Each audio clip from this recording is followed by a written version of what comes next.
لازلنا معكم في هذه المتابعة لانخفاض سعر صرف الدولار في السوق الموازية، وينضم إلينا للمزيد من المتابعة الدكتور هشام إبراهيم أستاذ التمويل والاستثمار. أهلا ومرحبا بك معنا دكتور هشام. وبالتأكيد في مجموعة من العوامل أدت إلى تهاوي دعنا نقول سعر الدولار في السوق الموازية 17 جنيها دفعة واحدة. ما أهم هذه العوامل دكتور هشام؟ مساء الخير. في بداية تحياتي لحضراتكم والسادة المشاهدين. هو إذا كان صعود الدولار غير مبرر فطبيعي إنه انخفاضه أيضا سوف يكون غير مبرر. هي فقاعة، وللأسف شيء إنه تحولت العملة الأجنبية من وسيلة للتعامل إنها تصبح وسيلة لحفظ القيمة، وده سلوك خاطئ من المواطن ويضر بالوضع الاقتصادي ككل. والمشكلة انه كمان الاضطراب اللي شهده سوق الصرف انعكس على اضطراب في كل شيء، في سوق المال، في سوق المعادن، في سوق الذهب، في سوق الاكل والشرب، والكل كان بيدفع ثمن ده. وبالتالي آن الاوان انه لما يعلن عن تحركات الدولة مش بس في اطار الضبط ومحاولة الحد من هذه التعاملات السلبية اللي هي في حد ذاتها مش بس جريمة، لكن بينتج او يترتب عليها جرائم اخرى. بمعنى انه ارتفاع غير مبرر لسعر الدولار اقترن معاه في بعض الفترات بوجود عملات مزيفه. ارتفاع غير مبرر في اسعار الذهب تزامن معاه وجود مشغولات ذهبيه غير سليمه. وفي ضوء ده الحقيقه كان استمرار هذا الامر يضر بالوضع الاقتصادي ويحقق خسائر كبيره للمواطنين ويؤدي لانتشار مزيد من الجرائم. أما وإنه الحكومة أعلنت عن عدد من الخطوات، وهذا الانخفاض سوف يتلوه إذا ما تم التوقيع مع صندوق النقد. أتصور أنه هيتلوه انخفاضات أكثر عنفا. أيضا من ضمن الإجراءات اللي اتخذت، البنك المركزي قام برفع أسعار الفائدة 2% خلال الأيام الماضية. إلى أي مدى أيضا ساهم هذا الإجراء؟ ما احنا قلنا حينها أنه ده جزء من كل، بمعنى أنه جملة قرارات هتتخذ معا. الاتفاق مع الصندوق، وده اللي هيعني مش بس إضافة تمويل للاقتصاد المصري. احنا بالمناسبة لينا 3 دفعات متأخرة تقريبا في حدود مليار دولار، وتم سداد جزء من مديونية مصر لدى الصندوق خلال العام الماضي، واستحق أيضا سداد خلال هذا العام. وبالتالي احنا تقريبا بنتكلم على 2-3 مليار دولار تم سدادهم. ومن ثم الزيادة في قيمة التمويل اللي هتأتي من صندوق النقد معناه انه الموقف فيما بين مصر والصندوق رايح جاي. يعني احنا بناخد تمويلات وبنسدد ما علينا من التزامات. فهذا الرقم من التمويل اللي هيأتي من صندوق النقد بالتأكيد هيتزايد وهيرتبط بأيضا تمويلات أخرى. احنا شفنا الحقيقة الإعلانات الحقيقة تمت من قبل الاتحاد الأوروبي عن انه في رقم يقترب من 10 مليار دولار سوف تأتي مساندة لمصر في تحملها أعباء الظروف الجيوسياسية الموجودة اللي مصر الحقيقة بتعاني منها. أيضا هيرتبط ويقترن اتفاق مصر مع الصندوق أنه في مؤسسات تمويلية أخرى سوف تدخل لمصر بمزيد من التمويلات، بقى سواء كان البنك الأوروبي أو البنك الإسلامي أو البنك الأفريقي. كل ده الحقيقة هيتحرك فور التوقيع مصر مع الصندوق. لكن بالإضافة لهذا وذاك أتصور أنه كمان شهية الاستثمارات الأجنبية سوف تنفتح مرة أخرى، وإحنا الحقيقة على بعد أيام معدودة من تنفيذ ما أعلنت عنه الدولة في إطار مش بس مشروع رأس الحكمة، لكن كمان سوف يتلوه مشروعات أخرى. وده بيعبر عن إنه المستثمرين الأجانب بيشوفوا فرص واعدة داخل الاقتصاد المصري في عدد كبير من قطاعات النشاط الاقتصادي، سواء كان الاستثمار العقاري أو صناعة الهيدروجين الأخضر أو غيره. وبالتالي ما اتخذ من قرار من قبل لجنة السياسة النهائية في البنك المركزي هيتلوها إعطاء مرونة أفضل لي أو أعلى لسعر الصرف يتزامن معها التوقيع مع الصندوق. وبالتالي هيبقى جملة قرارات اتخذت هتغير من الثقافة السلبية السيئة اللي هي بتراود البعض انه يبتدي يتحرك في اتجاه حجب السلع او بالفعل. انا بشكرك. انا بشكرك شكرا جزيلا الدكتور هشام ابراهيم استاذ التمويل والاستثمار. شكرا جزيلا على وجودك معنا. يمكن الانخفاض الحاد ده احنا اول مره نشوفه من اول سنه 2024 بعد ما وجود في ارتفاعات متتاليه في سعر الدولار، وكان في مضاربات كبيره جدا من المتلاعبين ادت الى ارتفاع سعره الى فوق بين 73 ل 75. النهارده شفنا في تراجع بنحو من 18 ل 20 جنيه. بس النهارده بس يوم الحد في اول التعاملات لحد منتصف التعاملات تراجع بنحو من 18 ل 20 جنيه في سعر الدولار الواحد، ليصل الى من 54 ل 55 جنيه. طبعا الانخفاض الحاد الكبير في سعر الدولار في السوق الموازيه ده كان حديث السوق كله النهارده، وكله بيسأل ايه الاسباب اللي ادت الى وجود انخفاض كبير في سعر الدولار. وكمان كنا سمعنا في بداية التعاملات ان حركة البيع والشراء كانت ضعيفة جدا، والناس كانت خايفة جدا تبيع وتشتري احسن تخسر، لان هي مش عارفة دي مخاطرة، هتشتري بكام وهتبيع بكام. فكان في ناس كتيرة جدا كانت قلقانة تتعامل النهاردة. طبعا في اسباب كتير جدا ويمكن احنا هنسردها معاكم دلوقتي. ايه اسباب تراجع الدولار في السوق السوداء؟ اول حاجه التراجع الدولار ده في السوق الموازيه او السوق السوداء حسب ما بيطلق عليها بعض المصريين، ده جه بعد رفع البنك المركزي سعر الفايده 2% في اول اجتماع ليه في 2024 يوم الخميس اللي فات. يمكن رفع الفايده مش هو لوحده السبب في تراجع سعر الدولار في الموازيه، لكن بما يعني او بما وراء خفض او بما وراء رفع سعر الفايده. رفع سعر الفايده بيعكس ان البنك المركزي هيبدا من اللحظه دي استهداف التضخم ومحاربه وكبح جماح التضخم والسيطره على سوق الصرف بالتعاون او بالتنسيق بدعم من صندوق النقد الدولي. صندوق النقد الدولي هو صندوق طبعا بيدعم مصر وبيدعم برنامج الاصلاح الاقتصادي المصري ب 3 مليار دولار. وهدف الصندوق في دعم برنامج الاصلاح الاقتصادي القضاء على الدولره، اي القضاء على السوق الموازيه وتوحيد سعر الصرف وجعل الاقتصاد المصري على المسار الصحيح. طبعا من اهم روشته صندوق النقد الدولي ان توحيد سعر الصرف، لازم يبقى في سعر واحد، السعر في البنك زي السعر بره البنك، مفيش يبقى في سعرين، هو السعر بس المتداول في البنك والصرافات، ما يبقاش في سعر تاني، لانه الوضع الصحي للاقتصاد لاي اقتصاد اي دوله هو توحيد سعر الصرف. طبعا بعد البنك المركزي ما رفع الفايده 2% ووصل لمستوى الايداع 21.4% والاقراض 22.4%، بعدها بساعات قليله جدا اعلن صندوق النقد الدولي في بيان رسمي ليه انه انتهى من المباحثات ومن المناقشات من استكمال المراجعتين الاولى والثانيه المؤجلتين للبرنامج الاصلاح الاقتصادي لمصر، بما يعني ان هيبدا يصرف او الشريحه الثانيه والثالثه من البرنامج اللي بيدعمه ب 3 مليار دولار، وقيمه الشريحتين دول 700 مليون دولار.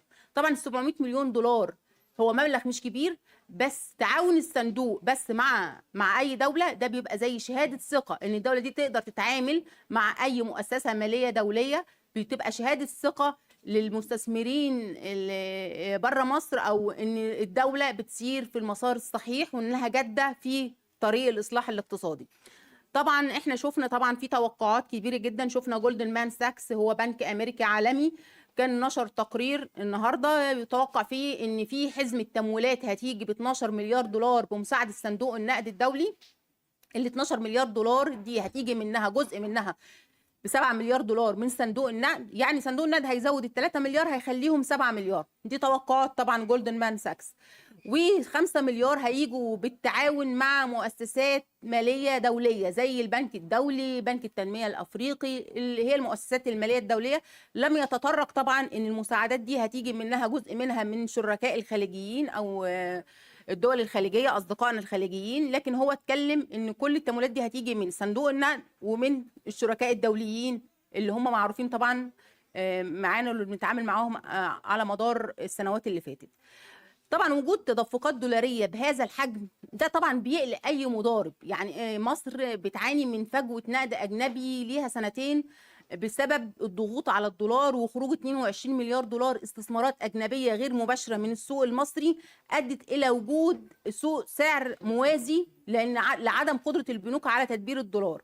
فطبعا وجود تدفقات دولاريه من صندوق النقد ده بيعني ان هيبقى في وفره في الدولار او هيبقى في معروض في الدولار، والمعروض ده طبعا هيساهم في تقليل المضاربات وفي تلبية البنوك طلبات المستوردين وطلبات الأفراد على الدولار اللي هم عايزينه، فبالتالي مش هيبقى فيه داعي إن أنا أروح أشتري من السوق الموازي. فكده طبعا دي يمكن كان حالة تفاؤل كبيرة جدا في المجتمع بين المصريين بعد إعلان صندوق النقد. والحالة الأكبر كمان جت بعد تداول أخبار وأنباء طبعا غير رسمية وغير مؤكدة عن رأس الحكمة، ان في مفاوضات بين الحكومة وبين مستثمرين اماراتيين او مستثمرين خلايجة عامة مرتقبة باستثمار جزء ارض في مدينة رأس الحكمة، والاستثمارات دي قدروها في بعض الاحيان باكتر من 22 مليار دولار. طبعا احنا ما شفناش تصريحات رسمية، بس طبعا مع الاعلام كله تناولها خلال الايام اللي فات، خلال الاسبوع اللي فات. وشفنا الاستاذ طارق شكري، المهندس طارق شكري رئيس لجنة الإسكان في مجلس النواب، طلع مع عمرو أديب في برنامج الحكاية وقال أكد الأخبار، قال إن فيها فعلا استثمارات أو بالرأس الحكمة، لكن قال إن هو ما عندوش أي تفاصيل كافية تقول قيمة الاستثمارات دي بكام ولا مين المستثمرين المتوقعين. هو كل اللي أكد عليه إن في مشروع فعلا لاستثمار أرض مدينة رأس الحكمة. طبعا حاله التفاؤل اللي حصلت بعد وجود خبر زي ده ان في استثمارات ضخمه هتدخل مصر ب 22 مليار دولار عملت حاله تفاؤل ايجابي جدا بين المصريين. ويمكن شفنا بعدها مباشره انعكس على طول على سعر الصرف في السوق الموازي، وشفنا الدولار بدا يتراجع، لان معنى ان في تدفقات دولاريه هتدخل الدوله يعني مش هيبقى في ضغوط للنقد الاجنبي، فبالتالي البنوك هتدبر، فمش هيبقى في تعامل في السوق الموازي بحجم كبير. فكان حصل احجام عن الشراء والبيع يوم الخميس ويوم الاربع، والنهارده طبعا شفنا انخفاض متتالي في سعر الدولار في السوق الموازيه. فدي كانت بسبب ان في اخبار ايجابيه جدا عن استثمارات مباشره. كمان راس الحكمه دي استثمارات مباشره، ما هي مش قروض، يعني الاستثمار المباشر بيبقى تاثيره اقوى من اي قرض تاني، لان دي فلوس فريش ماني هتدخل عندك السوق، فمش قرض انت مطالب ان انت تسدده، فتاثيره بيبقى مضاعف عن اي تمويلات هتجيلك بالدولار او بالعمله من قرض تاني.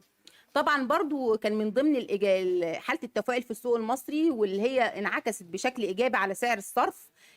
الاتحاد الاوروبي اعلن الاتحاد الاوروبي يوم الخميس او يوم الجمعه تقريبا اللي فاتت عن وجود مساعدات، تخصيص مساعدات لعدد من الدول ومنهم مصر. طبعا هو هيساعد مصر لان الاقتصاد المصري تاثر بشكل كبير جدا بسبب الحرب الدائره بين اسرائيل وبين حماس والتوترات في منطقه البحر الاحمر.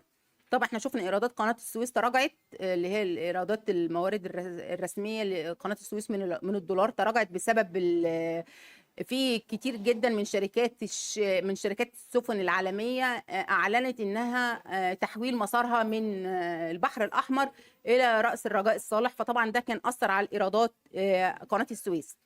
فتخصيص الاتحاد الاوروبي هيجي ده لدعم مصر في الازمه اللي بتعيشها المنطقه والتوترات الجيوسياسيه بسبب الحرب الدائره بين اسرائيل وبين حماس. فدي طبعا كلها اخبار ايجابيه جدا بتوحي او بتدي رساله للسوق ان خروج مصر من ازمه النقد الاجنبي خلاص قربت تنتهي، وان الازمه دي ان شاء الله هنطلع منها قريب. طبعا في تاني حاجه ان يعني انخفاض الدولار او اقتراب الدولار من سعر الصرف ان هو بيتراجع في السوق الموازيه، ده مش معناه ان هو قرب من السعر الرسمي. هي الفجوه بدات بين السعر الرسمي وبين السعر الموازي بدات تنخفض تدريجيا. الانخفاض التدريجي ده ممكن يكون مقدمه تمهيديه في تنفيذ برنامج الاصلاح الاقتصادي وبدء توحيد سعر الصرف. يعني سعر الصرف اللي هنشوفه في البنك هو سعر الصرف اللي هيبقى بره البنك، مش هيبقى فيه سعرين، هو سعر صرف واحد بس متداول جوه البنوك والصرافات. طبعا في توقعات ان هيحصل انخفاض لقيمه الجنيه مقابل الدولار. في توقعات من شركه ابحاث فيتش سوليوشنز، دي شركه طبعا من تابعه لمجموعه فيتش العالميه، توقعت في تقرير ليها ان الدولار متوقع انه يرتفع قدام الجنيه او الجنيه ينخفض قدام الدولار بما يعادل 40 الى 45 جنيه لكل دولار. ده طبعا هي التوقعات ربطته بالانتهاء بقرب الانتهاء بالتوصل لاتفاق مع صندوق النقد الدولي مع مصر. 40 جنيه ل 45 جنيه توقعاته هيبقى في خلال الربع الاول، يعني من الربع الاول ده بيبقى من يناير لمارس، يعني مثلا من خلال فبراير او في خلال مارس هيبقى ده السعر الرسمي في البنوك، او خلال الربع الثاني من 2024. طبعا ده مش بس فيتش سوليوشن اللي توقعت كده سعر الدولار في البنوك هينخفض هيوصل ل 40 45. ده كمان توقعت قبل كده بنك HSBC العالمي انه سعر الدولار برضه هيوصل عند نفس الرقم 40 45 جنيه. وهي كمان شايفين المؤسسات الماليه الدوليه ان ده اللي هيبقى السعر السائد في البنوك، لان هو صعب جدا انه الدولار يوصل فوق السعر ده، لان احنا طبعا اقتصادنا معتمد بجزء كبير جدا على الاستيراد. وفي طبعا عندنا حجم الدين الخارجي، فالسعر ده شايفين ان هو ده هيبقى سعر منطقي وهيتناسب مع الاقتصاد المصري بين 40 ل 45. طبعا 40 او 45 هو كل اللي يهمنا في الموضوع. الدولار يبقى ب 40 ب 45 ب 50 ب 30، اهم حاجه ما يبقاش عندنا سعرين لسعر الصرف. اي مستثمر بيدخل دوله بيبص على طول لسعر الصرف فيه استقرار ولا لا. اي مستثمر بيقلق من حاجتين، بيقلق اولا بلس ان في بيروقراطيه، بيقلق من حاجه تانية سعر الصرف، هل هو السعر موحد بحيث انه يقدر يعمل دراسه هيدخل على كام وهيطلع على كام، ويقدر يحسب ارباحه هيكسب كام من وجوده في السوق. ده كله مش هيقدر يحققه لو في سعرين لسعر الصرف. فبالتالي توحيد سعر الصرف دي مسألة مهمة جدا، ودي إن شاء الله بإذن الله مصر هتوصل لها. وإحنا قبل كده حققناها في 20، كانت عندنا أزمة السوق السوداء في 2015، ومع بدء تنفيذ مصر البرنامج الأول للإصلاح الاقتصادي في 2016 شفنا إن سعر الصرف فعلا حصل توحيد لسعر الصرف، وكنا شايفين الدنيا مستقرة من 2017 بعد تنفيذ البرنامج حتى 2022. من بعد 2022 بدأت الدنيا تتلخبط عندنا شوية بسبب الحرب الروسية الأوكرانية. طبعا احنا هنشوف بقى هل الاسعار دي هتنزل، يعني بعد انخفاض سعر الدولار في السوق الموازيه، وكنا بنشوف التجار بيطلعوا كل يوم بيبرروا ارتفاع الاسعار، سواء اسعار السلع الغذائيه، اسعار السيارات، اسعار الاجهزه الكهربائيه، كل الاسعار، اسعار الذهب، كان كله بيقول ان في سعر الدولار في السوق الموازيه بكام، وسعر في البنوك بكام. فهم كانوا بيبرروا ده ان هم بيسعروا على السعر اللي هم بيشتروا بيه في السعر الموازي. فطبعا احنا شايفين ان السعر بدأ ينزل، ودي طبعا بشرة خير.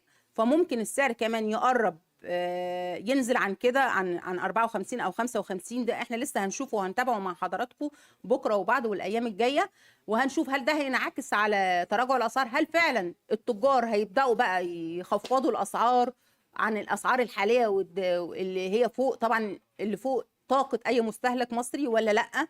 فده كله هنتابعه مع حضراتكم الأيام الجاية. أنا بشكركم جدا.